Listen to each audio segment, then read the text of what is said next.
Secretary General, of course. Can I President Stubb, I'd like to ask you first. Do you see this sense of urgency for a Plan B among your European partners? Is there the need for that? And who should lead the charge? Because, I mean, it's a bit unfair. We're sitting here on the panel with Finland and Poland. You know, you are really doing a lot when it comes to defense, especially Finland. You have this comprehensive approach to defense in your country. Are your partners, are they experiencing the urgency? Who needs to come up with the Plan B and lead the charge? Well, I mean, two answers. First is a direct answer to the question of this panel: can Europe defend itself? My answer is unequivocally yes. Without the Americans? Without the Americans. I mean, how? Well, look.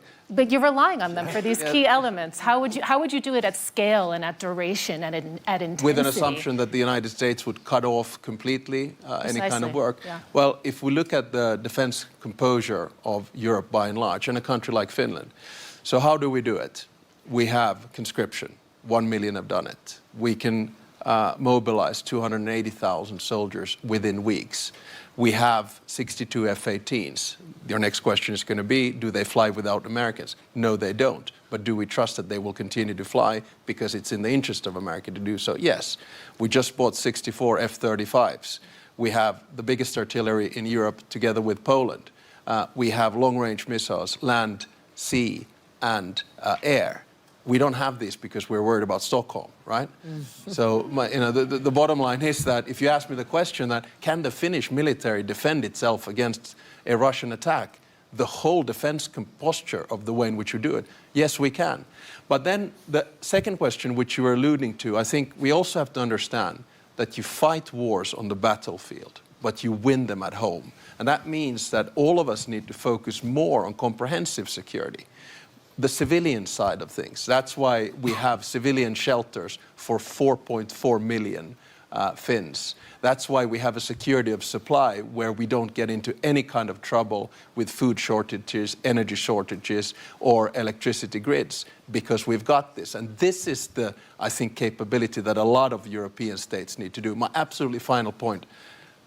It's all good and well to talk about percentages, but just remember, you don't fight wars with percentages. You fight wars with capabilities, and those you just need to have in stock. Do European NATO allies need to think more about having capabilities that overlap with the United States? Well, this is to hedge their bets.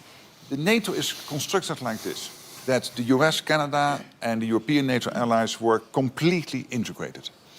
It doesn't mean that there is the US coming to the rescue of Europe or Europe coming to the rescue of the United States. We are working completely integrated. And for the protection of both the US and Europe, it's crucial that NATO is there. There was one big irritant on the American side with NATO. And the big irritant since Eisenhower was that they were spending, the US was spending, so much more than Europe was spending. Even today, the US is spending 3.5% of GDP on core defense. We are spending in Europe average 2% of defense. And here's my question to the audience.